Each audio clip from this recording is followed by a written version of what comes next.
ହାଏ ସାଙ୍ଗମାନେ, ଆସନ୍ତୁ ଆସନ୍ତାକାଲି ଆମେ ଯିବା ଦାଣ୍ଡଭୋଜ। ଆମର ସେଥିରେ ରାଷ୍ଟ୍ରପତି, ପ୍ରଧାନମନ୍ତ୍ରୀ, ମୁଖ୍ୟମନ୍ତ୍ରୀ ସମସ୍ତେ ଆସୁଛନ୍ତି। ତାଙ୍କୁ ଆମେ ସମ୍ଭାଷଣ ଜଣେଇବା। ଆଉ ସେଠିକି ଯିବା ପାଇଁ ହେଲେ ଭିଡ଼ିଓଟିକୁ ଥରେ ସମ୍ପୂର୍ଣ୍ଣ ରୂପରେ ଦେଖନ୍ତୁ, ବହୁତ କାମରେ ଲାଗିବ। ବ୍ଲକରୁ ଯିବା ପାଇଁ ଏମିତି ଗ୍ରୁପମାନଙ୍କୁ ବସ୍ ଯୋଗା ହେଇଛି। ଅବଶ୍ୟ ଏଥିରେ ଯିବା ପାଇଁ ପ୍ରଥମେ ନାଁ ରେଜିଷ୍ଟ୍ରେସନ କରିବାକୁ ହେବ। ଯେମିତି ହଉ ବସ୍, କାର୍ ଯେଉଁ ବା ବାଇକରେ ଯେମିତି ହଉ ଆପଣ ଆସିକି ପ୍ରଥମେ ଏଇଥିରେ ଯାଇକି ଦାଣ୍ଡଭୋଜ ନିକଟରେ ପହଞ୍ଚିବେ। ଦାଣ୍ଡଭୋଜ ଛକରୁ ଡାହାଣକୁ ମୁଡ଼ିଗଲେ ଏଇ ପ୍ରକାର ସଜା ହେଇଛି। ଏହି ରାସ୍ତାରେ ଆପଣଙ୍କୁ ପ୍ରାୟ 3 କିଲୋମିଟର ଯିବା ପାଇଁ ପଡ଼ିବ। ରାସ୍ତାର ଦୁଇ କଡ଼େ ବରିକାଡ କରାହେଇଛି। ତାର ମଝିରେ ଲୋକମାନେ ରହିକି ଆମର ପ୍ରଧାନମନ୍ତ୍ରୀ, ମୁଖ୍ୟମନ୍ତ୍ରୀ, ରାଷ୍ଟ୍ରପତି ଯେଉଁ ଯିବେ ତାଙ୍କୁ ହାତ ହଲେଇକି ଅଭିବାଦନ ଜଣେଇବେ। ପ୍ରାୟ 3 କିଲୋମିଟର ରାସ୍ତା ଯାକ ଲୋକମାନେ ଏମିତି ଧାଡ଼ିରେ ସବୁ ଛିଡ଼ା ହେଇଥିବେ ବରିକେଡରେ। ଆଉ ସାଇଡରେ ବଡ଼ ବଡ଼ ହୋର୍ଡିଂ ସବୁ ଲଗା ହେଇଛି। ଆମର ପ୍ରଧାନମନ୍ତ୍ରୀ ନରେନ୍ଦ୍ର ମୋଦି ଆଉ ମୁଖ୍ୟମନ୍ତ୍ରୀ ମୋହନ ଚରଣ ମାଝୀଙ୍କର ଦେଖନ୍ତୁ ବଡ଼ ବଡ଼ କଟଆଉଟ୍ ସବୁ ଲାଗିଛି। ଆଉ ବିଜେପିର ପତାକା ସବୁ ଦୁଇ ପଟରେ ଲାଗିଛି।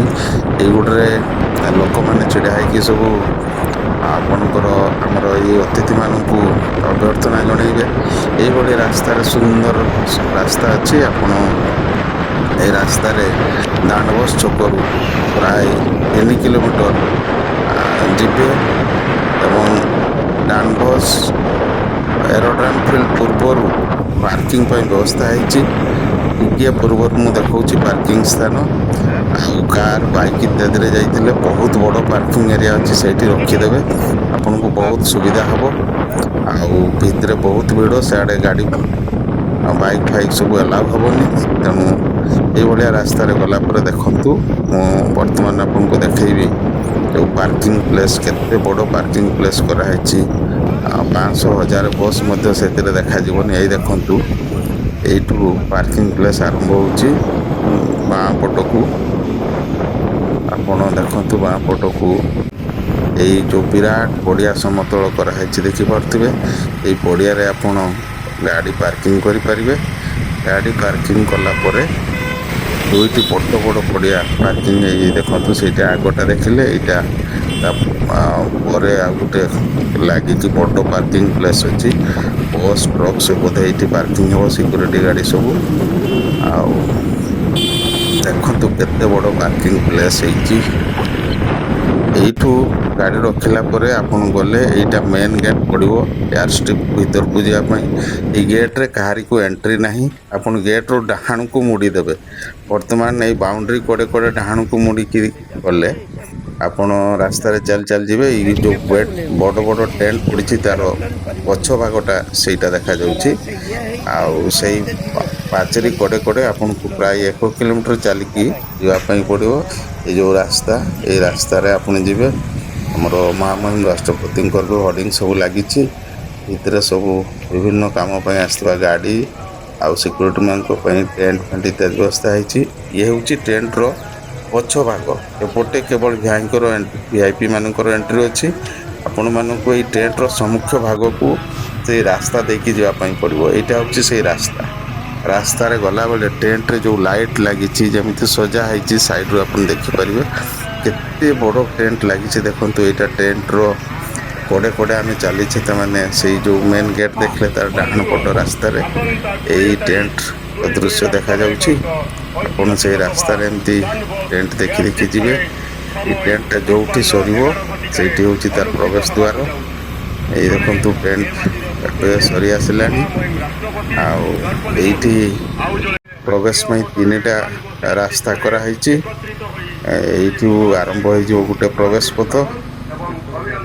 ଆପଣ ଏଇ ପ୍ରବେଶ ପଥରେ ବି ପଶି ପାରିବେ, ନହେଲେ ଆଗକୁ ଯାଇକି ଆଉ 2ଟା ବି ତାର ପ୍ରବେଶ ପଥ ରହିଛି, ସେଇଥିରେ ଆପଣଙ୍କୁ ଯିବା ପାଇଁ ପଡ଼ିବ। ଏଇ ଯେଉଁ ସିଧା ରାସ୍ତାଟା ଦେଖୁଛନ୍ତି, ସେଇଟା ଏରୋପ୍ଲେନ୍ ପାଇଁ ରନୱେ ତିଆରି ହେଉଛି। ସେଇ ରାସ୍ତା ଦେଇକି ଆପଣ ଯିବେ। ବର୍ତ୍ତମାନ ଏଇଠି ପଶିଲେ ଆପଣ ଏଇ ରାସ୍ତା ଦେଇକି ଯିବେ। ଏଇଟା ହେଲା ଟେଣ୍ଟ। ଦେଖନ୍ତୁ, ଏଇ ଟେଣ୍ଟର ସମ୍ମୁଖ ଭାଗ ଅଂଶକୁ ଆପଣ, ଏଇଟା ବି ଗୋଟେ ଏଣ୍ଟ୍ରି ଗେଟ୍। ଏଇଟା ହେଉଛି ଟେଣ୍ଟ ଗୁଡ଼ିକର ଦୂରରୁ ଦୃଶ୍ୟ ତିନୋଟି ଏମିତି ବିଶାଳକାୟ ଟେଣ୍ଟ ତିଆରି ହେଇଛି। ତାର ସମ୍ମୁଖରେ ଯୋଉ ରାସ୍ତାଟା ଦେଖୁଛୁ ସେଇଟା ଏୟାର ଷ୍ଟ୍ରିପ୍ ହେଉଛି। ସେଇ ଏୟାର ଷ୍ଟ୍ରିପ୍ ସମ୍ମୁଖରେ ଛିଡ଼ା ହେଇଥିବା ଗାଡ଼ି ସବୁ ବିଭିନ୍ନ କାମରେ। ଆଉ ସେଇ ରାସ୍ତା ଦେଇକି ଗଲାବେଳେ ଡାହାଣ ପଟେ ଯୋଉ ସବୁଜ ଧଳା ପଟି ସବୁ ଭଳିଆ ଦେଖାଯାଉଛି ସେଗୁଡ଼ା ହେଉଛି ୟୁରିନାଲ।